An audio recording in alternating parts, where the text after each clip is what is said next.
Sintonizan Radio María. Les ofrecemos el programa Catecismo de la Iglesia Católica, dirigido por Monseñor José Ignacio Munilla.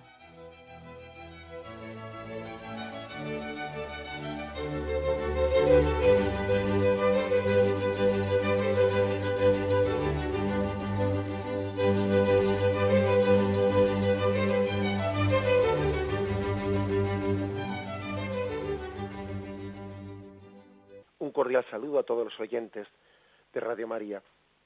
Un día más, con la gracia del Señor, proseguimos el comentario del Catecismo de nuestra Madre la Iglesia. Estamos en los puntos finales del credo, en el artículo referente al credo en la vida eterna. Ayer comenzábamos el comentario del apartado La esperanza de los cielos nuevos y de la tierra nueva, que hoy vamos a concluir. Son en total 9 puntos que dedica el Catecismo, desde el 1042 hasta el 1050, a comentar este misterio de fe, la esperanza de los cielos nuevos y de la tierra nueva. Después de haber hablado del destino personal del hombre más allá de la muerte, de la llamada que Dios le ha hecho a la vida eterna, el Catecismo nos habla de que estamos llamados, no el hombre individualmente, sino dentro de este cielo nuevo y la tierra nueva, a esa vida eterna. La plenitud, por tanto, del hombre se manifiesta en la plenitud de la creación. No podemos pensar en que Dios salve a un hombre sacándole de ese entorno en el que él vive y que sea el hombre el que tenga una vida eterna sin entorno. No, el hombre tiene un entorno. Y, lógicamente, Dios ha querido que, igual que Adán y Eva tuvieron pues el entorno del paraíso terrenal, también el hombre tenga en el cielo el entorno de unos cielos nuevos y una tierra nueva. No somos espíritu puro, el hombre no es un ángel, el hombre es un ser corpóreo. Y también, por lo tanto, Dios ha querido que este hombre, en su destino eterno, en su vida eterna, tenga también unos cielos nuevos y una tierra nueva.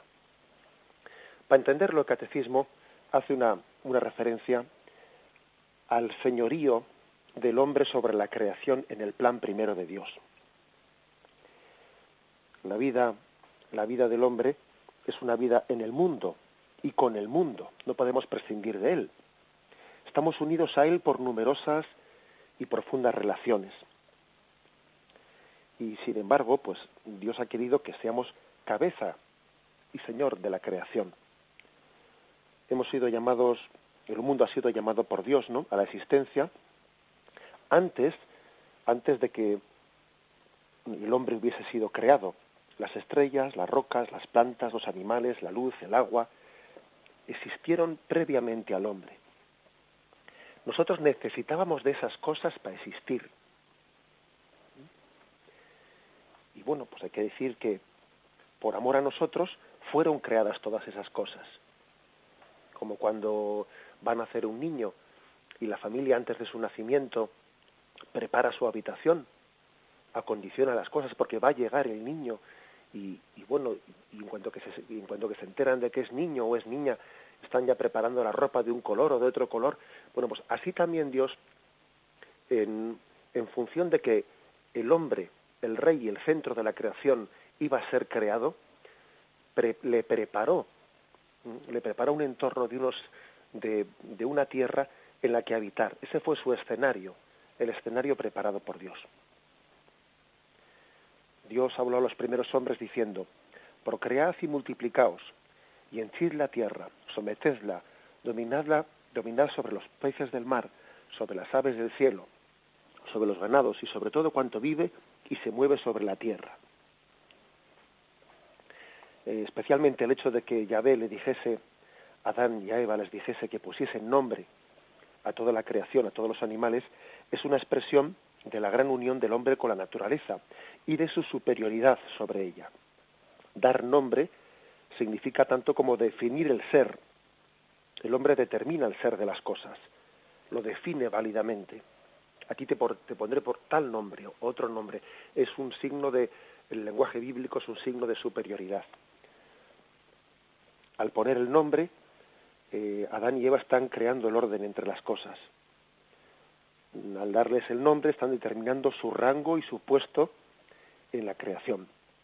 El mundo es confiado al hombre para que lo administre. Entre el hombre y el cosmos hay, por tanto, una relación estrecha. Es una unión de destino que Dios ha querido que haya entre el hombre y la creación. Es verdad, pues, que el hierro es mucho más duro que el hombre. Es verdad que el agua, pues, cuando se desata puede acabar con el hombre. Es verdad que el fuego puede quemar y destruir. Pero Dios ha querido que el hombre tenga esa capacidad de ser dueño y señor y de conducir todo a su servicio, de la misma manera que el hombre debe de estar al servicio de Dios. Bien, pero según la Sagrada Escritura, el pecado del hombre trasciende también y llega a la historia. Y obró el pecado del hombre destructoramente sobre la creación. Adán y Eva no solo se hicieron daño a sí mismos, y no solamente ofendieron a Dios. La ofensa a Dios era lo central, ciertamente, del pecado, pero también se hicieron daño a sí mismos. Y también el pecado de Adán y Eva es descrito en la Sagrada Escritura con consecuencias destructoras hacia el orden que había sido creada la naturaleza. Hay, por lo tanto, una maldición que se hereda en la naturaleza como fruto del pecado. En el Génesis, en el capítulo 3, versículo 14 al 19, lo cuenta así. Dijo luego Yahvé a la serpiente: por haber hecho esto, maldita serás entre todos los ganados y entre todas las bestias del campo. Te arrastrarás sobre tu pecho y comerás el polvo todo el tiempo de tu vida. Pongo perpetua enemistad entre ti y la mujer, entre tu linaje y el suyo. Este te aplastará la cabeza y tú le morderás el calcañal. A la mujer le dijo: multiplicaré los trabajos de tus preñeces, parirás con dolor los hijos y buscarás con ardor a tu marido que te dominará. Al hombre le dijo: por haber escuchado a tu mujer comiendo del árbol del que te prohíbe comer, diciéndote no comas de él, por ti será maldita la tierra, con trabajo comerás de ella todo el tiempo de tu vida, te dará espinos y abrojos, y comerás de las hierbas del campo. Con el sudor de tu rostro comerás el pan, hasta que vuelvas a la tierra, pues de ella has sido tomado, ya que polvo eres y al polvo volverás. O sea que hay en la Sagrada Escritura se describe también que el pecado lleva unas consecuencias para la naturaleza, que a partir de ahora muestra un rostro hostil para el hombre. Si antes el hombre había estado perfectamente integrado en la naturaleza, si parecía que el hombre y la naturaleza pues formaban pues una unión en la que estaban perfectamente integrados, sin embargo ahora pues comienza a mostrar su hostilidad. Bien, en nuestra fe católica nosotros creemos que Adán y Eva estaban preservados de la muerte en aquel estado de justicia original en el que Dios les puso en el paraíso terrenal, ¿no? En aquel estado primero del hombre antes del pecado original. Estaban preservados de muerte. Bien, eso no quiere decir que eso mismo estuviese prometido para el reino animal o para la naturaleza. No, digamos que la naturaleza estaría sometida, como es lógico, a la ley natural del nacer, crecer y morir. Y bueno, y también pues, lógicamente pues la naturaleza estaría sometida a esa ley también que tiene la naturaleza de que el pez grande se come el pez chico. Eso sería así. No podemos pensar que el reino carnívoro haya comenzado como fruto del pecado. No, eso evidentemente es una ley natural. Es una ley natural. El hecho de que la Sagrada Escritura encontremos algunos textos como Isaías 11, en el cual se habla de que el lobo y el cordero pacerán juntos, la vaca y la osa pacerán, juntas acostarán sus crías, etcétera, etcétera. Los bueyes, el león como los bueyes comerán paja, etcétera. Son imágenes metafóricas.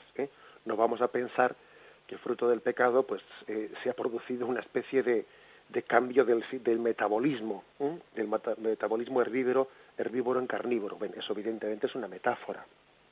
Es una metáfora. Pero lo que hay que decir es que aunque la naturaleza tuviese, pues antes del pecado también sus leyes naturales de que el pez grande se come al chico, de que la naturaleza tiene ese proceso de nacer, crecer y morir, etcétera, etcétera, todo ello estaba perfectamente integrado al servicio del hombre. Y sin embargo, después de la creación, mejor dicho, después del pecado original, pues el hombre comienza a sentir la naturaleza como hostil para él. Y esta es la clave. La naturaleza produjo también, antes del pecado, como nos podemos imaginar, también produjo cardos y espinos.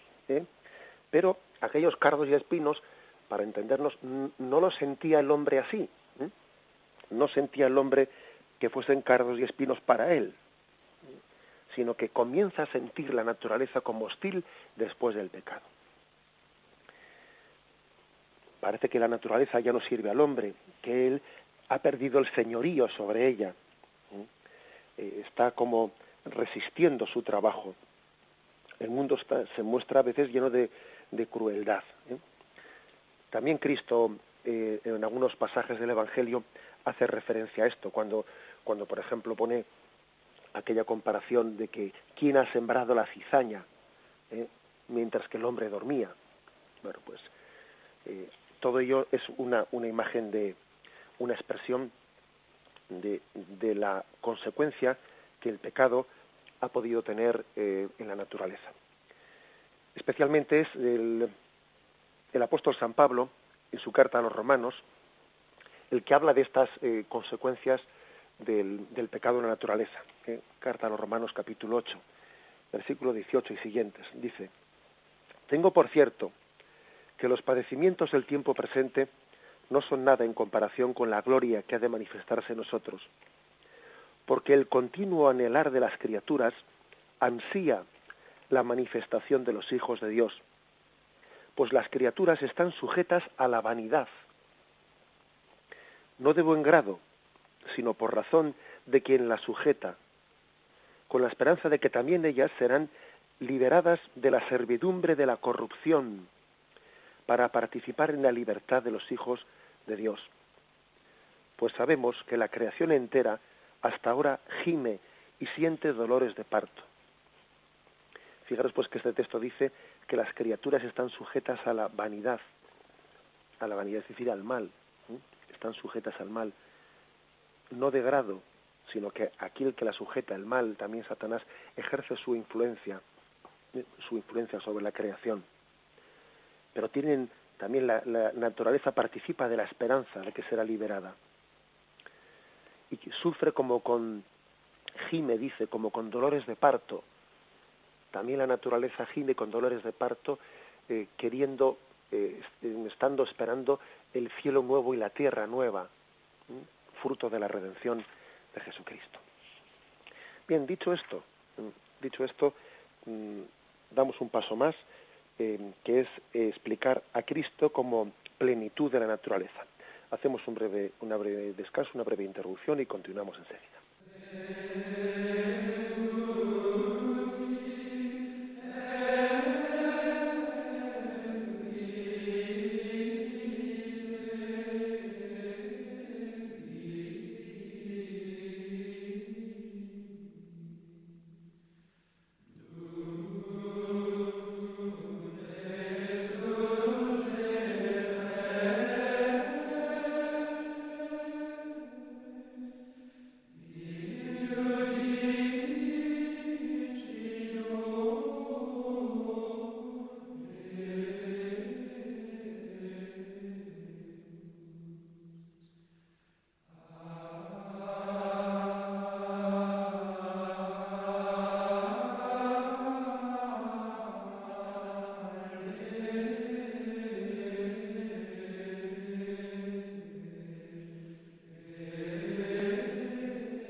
gran afirmación del catecismo, de la fe católica, es que Cristo es también la plenitud de la naturaleza. Puesto que Cristo es la plenitud del hombre, también Cristo es la plenitud de la naturaleza. Y de la misma forma que al hombre no le es posible liberarse por sus propias fuerzas del pecado, tampoco la naturaleza puede librarse de su caducidad por sus propias fuerzas, de las huellas que el pecado ha dejado en ella. También a ella, también a la naturaleza, también a este mundo se le ha prometido que algún día logrará librarse pues de esta ley de muerte que lleva dentro de ello, de esta caducidad. Y no solo por el resultado de la evolución que existe en la creación, no, sino como un regalo de Dios. La creación será librada de la corrupción por Cristo. Por eso San Pablo llama gemido, eso de que la creación gime con dolores de parto, llama gemido hacia la ordenación, hacia ese estado de liberación. Del mismo modo que la naturaleza fue incorporada a la historia del pecado, también será incorporada a la historia de la salvación del hombre. Está siendo incorporada. Hay que decir que, bueno, pues dice un autor, Seven, un famoso teólogo de la Iglesia Católica, que como el Sol en medio de los planetas, así está Cristo en medio de las criaturas, como corazón de la creación, del que fluye luz, vida y movimiento a todos los miembros del universo. En este sentido de Cristo como centro del cosmos, centro de la creación, pues llama San Pablo a Cristo el segundo Adán. Eso está en la primera carta a los Corintios, capítulo 15, versículo 45. Se le llama a Cristo el segundo Adán. Lo mismo que la vida del primer Adán fue decisiva para el destino de la creación, del pecado de Adán, se vino como consecuencia pues una naturaleza que no estaba sujeta al dominio del hombre, una naturaleza hostil, pues también del segundo Adán de Jesucristo vendrá una naturaleza en plena obediencia hacia el señorío del hombre. Tiene, por lo tanto, Cristo esta imagen, extiende el señorío de Jesucristo no únicamente a la salvación del hombre, sino también a la integración de la naturaleza con el hombre, en perfecta armonía, en perfecta paz. El hecho de que a veces pues el hombre sienta miedo, ¿no?, hacia los elementos de la naturaleza, pues es bastante significativo.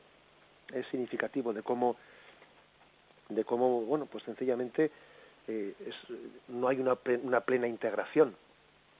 El hecho de que el Señor en los evangelios quisiese hacer diversos milagros de naturaleza, ¿no?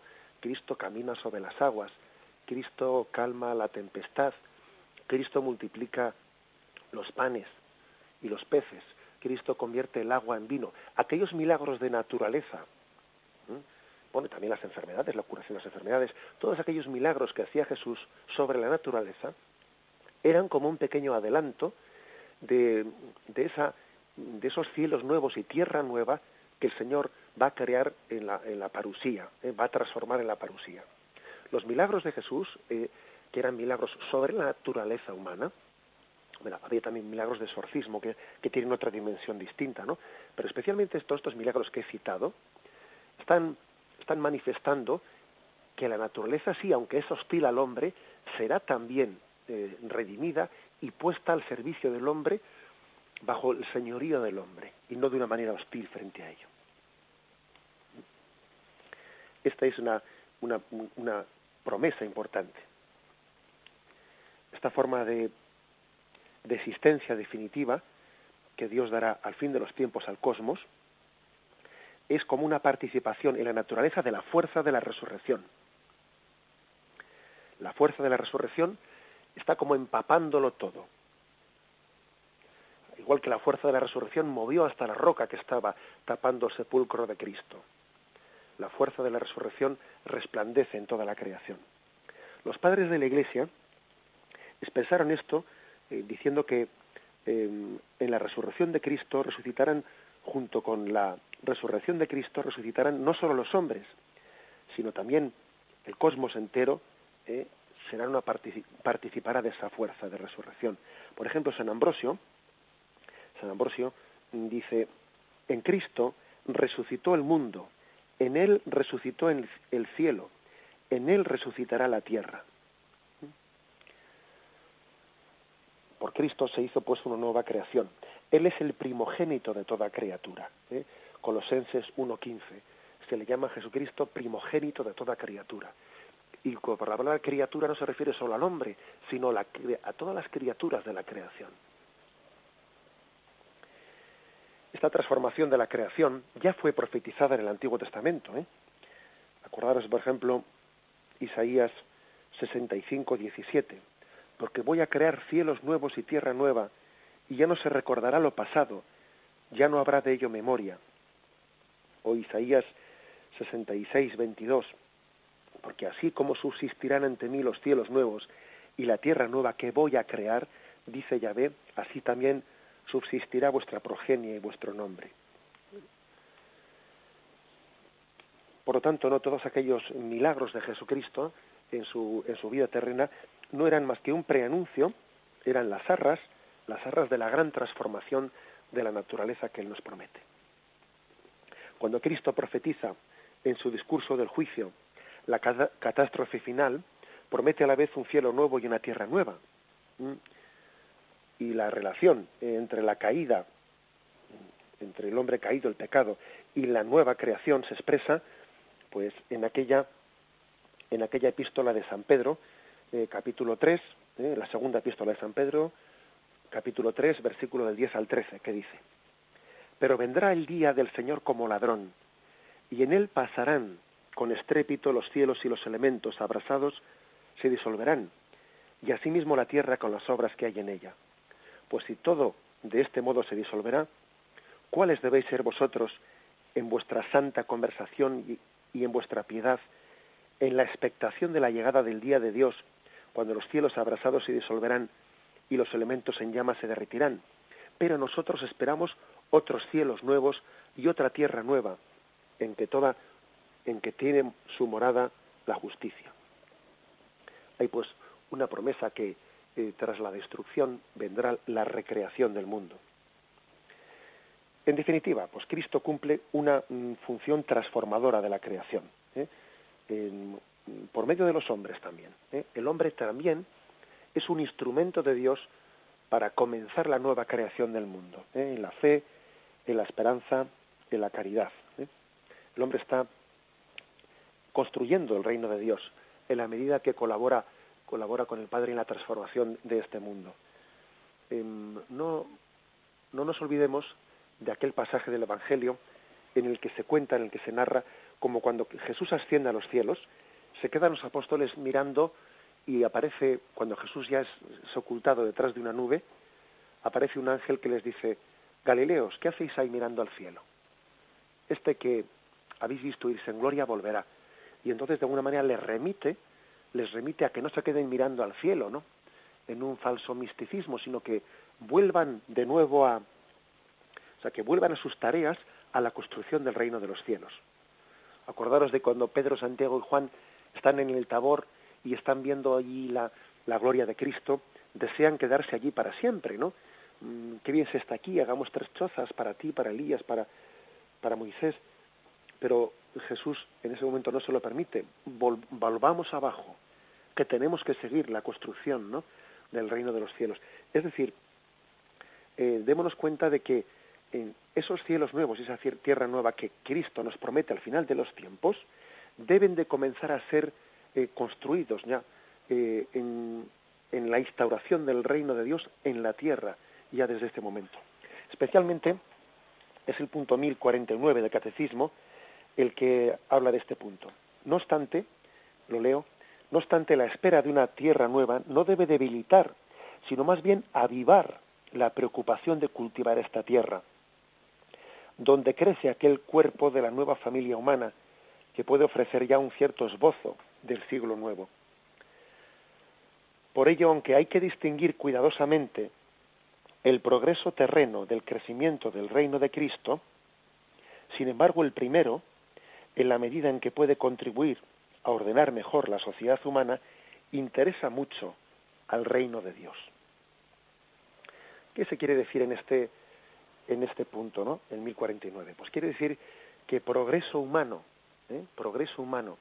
y reino de Dios son dos cosas que están en relación. En la medida en que el reino de Dios va creciendo entre nosotros, el progreso humano también, pues lógicamente se traduce en un progreso humano. Por eso nuestros misioneros, al mismo tiempo que anuncian el Evangelio en países de misión, pues hacen obras sociales que son expresión de que el reino de Dios ha llegado también a esos lugares en los que se explica el Evangelio. Los misioneros no se limitan a predicar el amor de Dios, sino que también lo expresan en signos como, bueno, pues como la construcción de un pozo, de un puente, o lo que sea.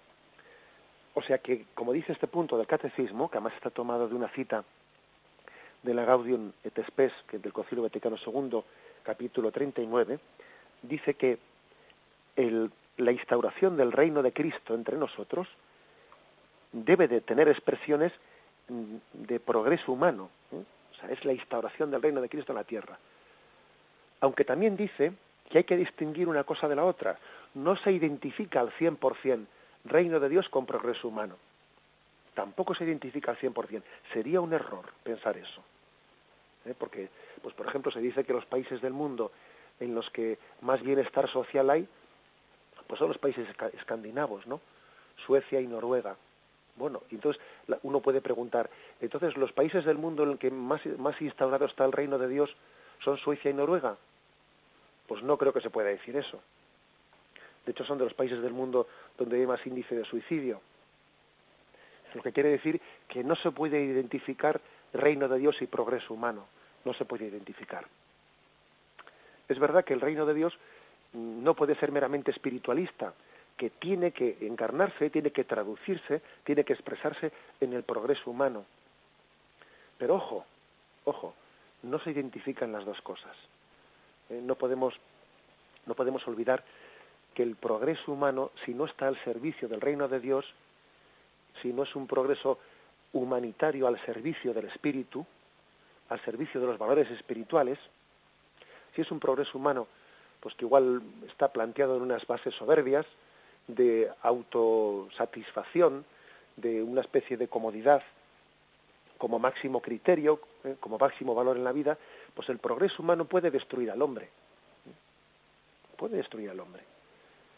Recuerdo haberle escuchado a un misionero de la India, pues en una visita de estas, pues entre nosotros, ¿no?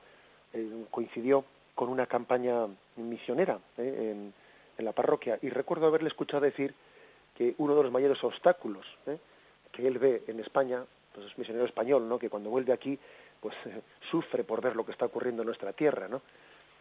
Y él decía que uno de los mayores obstáculos que él ve, pues para que la fe en Jesucristo y el reino de Cristo se realice en nosotros, pues es la sobreabundancia de dinero, que en sí sería buena, pero que como es tan difícil que el dinero no nos domine, y es tan difícil que el dinero no distorsione las cosas, ¿no? Pues al final lo que en teoría debería de servir al reino de Dios, pues a veces lo distorsiona y le da la vuelta. Por eso es importante lo que dice aquí el catecismo. Hay un justo equilibrio entre reino de Dios y progreso humano.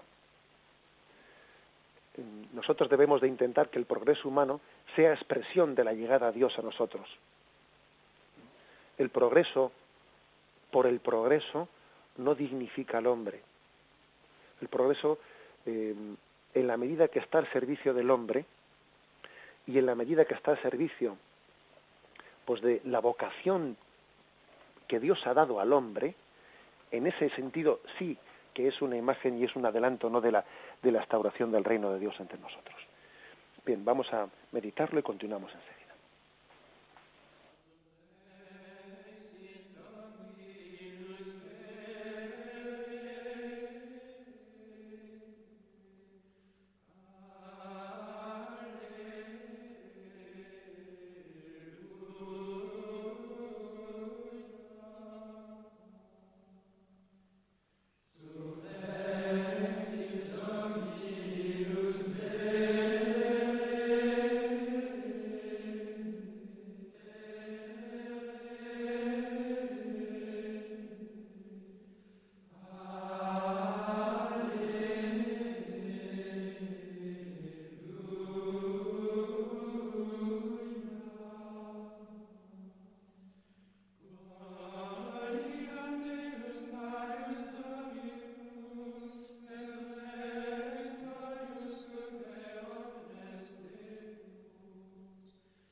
Bien, la conclusión de lo dicho anteriormente es que todo lo que el hombre hace en su trabajo, en su esfuerzo de transformación del mundo, todo lo que el hombre hace dentro de esta historia, pues tiene un aspecto perecedero y tiene otro aspecto inmortal. Esos esfuerzos que hace el hombre por transformar la materia, por crear riqueza en el mundo, en parte aquí se van a quedar, pero en otra parte irán al cielo. En la medida en que el hombre transforma la creación y la pone al servicio del reino de Cristo, eso trascenderá la vida eterna. Sin embargo, en la medida en que el hombre pues construye un reino de riqueza para sí mismo, ¿no? Un egocéntrico, y pone el mundo al servicio de su propio egoísmo, aquí se va a quedar. Acordaros que hay expresiones de Jesús en el Evangelio que dice: ¿para qué amontonar tesoros donde la polilla pueden roerlos? ¿Para qué pones tesoros que aquí se van a quedar, aquí se van a pudrir? De donde la herrumbre acaba con ellos, etcétera. Es decir, Jesús por una parte tiene textos en el Evangelio donde habla de que esos esfuerzos, esas transformaciones, esas riquezas creadas por el hombre, aquí se van a quedar. Pero hay otra dimensión, sin embargo, que trascenderá la historia. Trascenderá en la historia todo aquello que el hombre haga, transformando la creación al servicio del reino de Dios. Cuando dice San Juan de la Cruz que al final de la vida se nos examinará del amor, en el fondo ese amor no ha tenido lugar en el aire, no, ese amor ha tenido lugar a través de la expresión de cómo hemos utilizado los bienes creados, de cómo hemos utilizado la creación, la naturaleza. Porque cuando la naturaleza ha sido creada y ha sido trabajada por amor y al servicio de los hombres, pues al final de la vida se nos examinará del amor con el que hemos transformado la naturaleza, con el que hemos trabajado la naturaleza. Y eso no se va a quedar aquí, eso traspasará la vida eterna. Y luego, la transformación de los bienes creados, ese crecer, multiplicaos, llenar la tierra, etcétera, se quedará aquí y se pudrirá aquí en la medida que no ha sido puesto al servicio del reino de Dios. Y trascenderá los límites de esta historia y entrará en el reino de los cielos, no en la consumación del reino de los cielos, en la medida en que todo lo que hemos hecho esté al servicio del reino de Dios. Mediante la entrega del mundo al Padre, el mundo alcanza la forma de existencia que Cristo tuvo en su glorificación. Es como si participásemos de la transfiguración en Cristo. El trabajo que ha hecho pues un labrador, hecho por amor y hecho con vocación, será transfigurado en Cristo. Sin embargo, el trabajo hecho por propio egoísmo, pues sencillamente por acumular bienes y olvidándose del prójimo, no será transfigurado y glorificado en Cristo. Aquí se quedará y se pudrirá.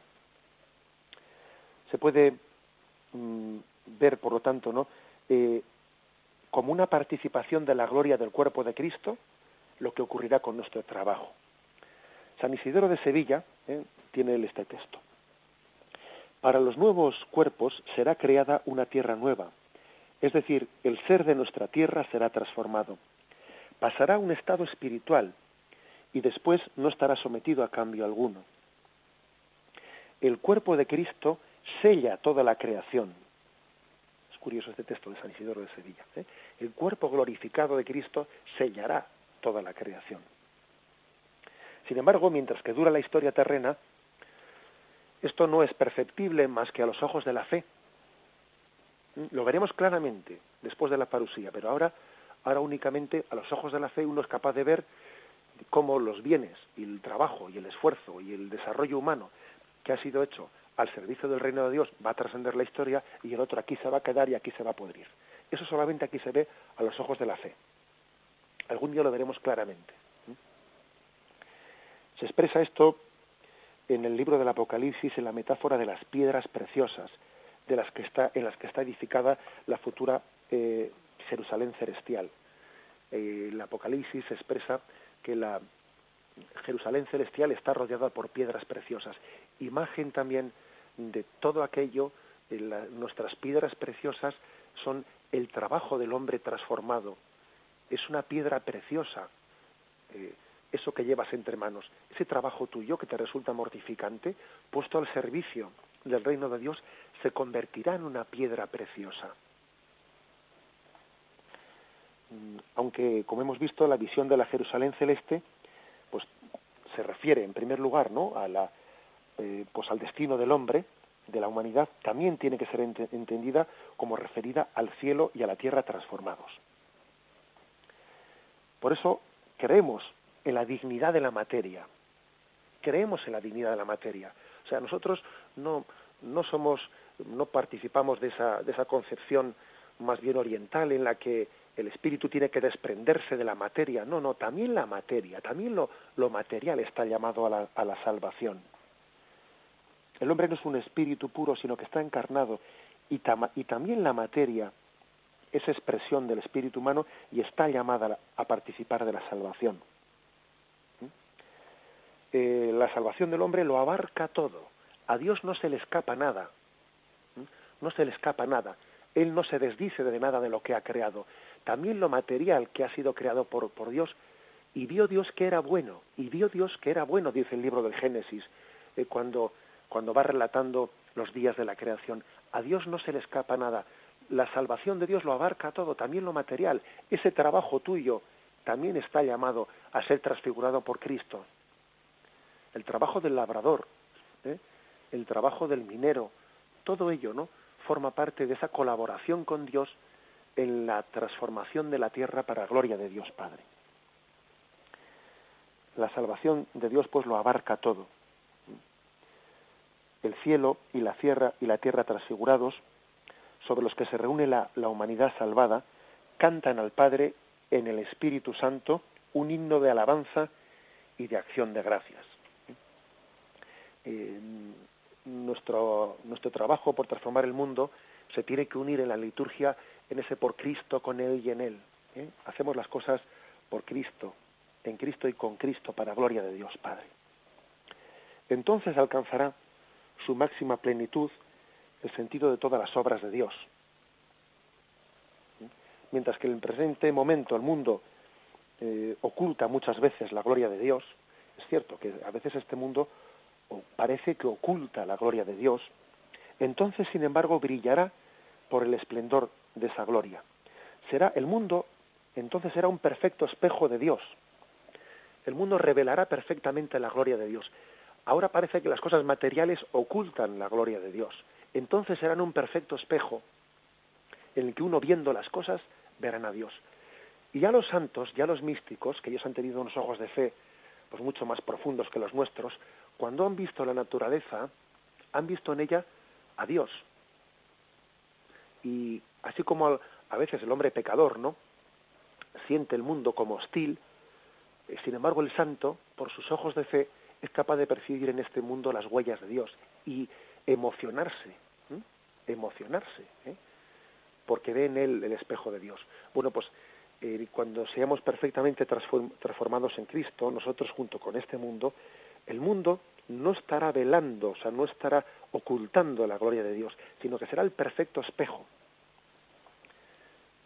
En el cielo veremos a Dios cara a cara y veremos a Dios reflejado en todas las cosas.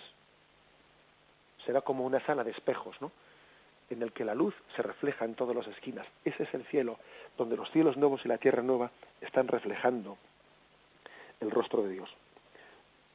Entonces alcanzará su plena validez el valor que Dios concedió a la creación.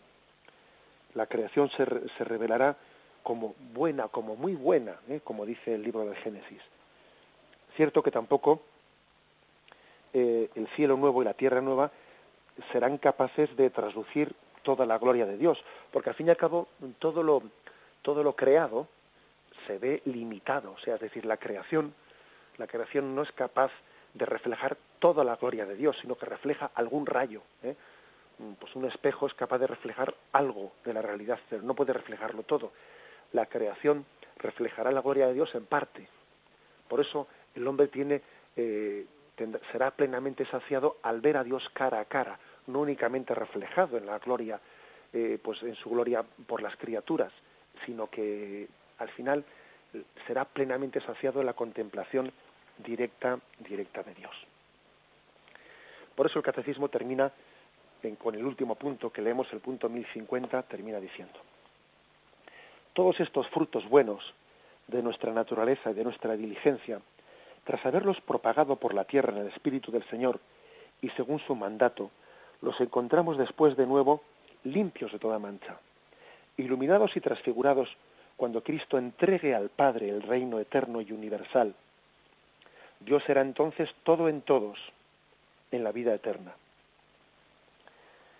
La vida subsistente y verdadera es el Padre, que por el Hijo y en el Espíritu Santo derrama sobre todos, sin excepción, los dones celestiales. Gracias a su misericordia, nosotros también, hombres, hemos recibido la promesa indefectible de la vida eterna. Quedémonos pues con este texto de 1 Corintios 15, 22, donde se habla de la consumación de los tiempos, donde Dios será todo en todos, es decir, la plenitud del hombre, la plenitud de la creación, donde Dios lo será todo. Mientras tanto, deseamos que Dios sea nuestro todo en esta vida, no que Dios forme, ¿cómo lo expresaríamos? Pues que Dios sea algo en esta vida para nosotros, no, sino que Dios lo sea todo para nosotros, para que así pueda serlo también en la vida eterna. Me despido con la bendición de Dios Todopoderoso. Padre, Hijo y Espíritu Santo descienda sobre vosotros. Alabado sea Jesucristo.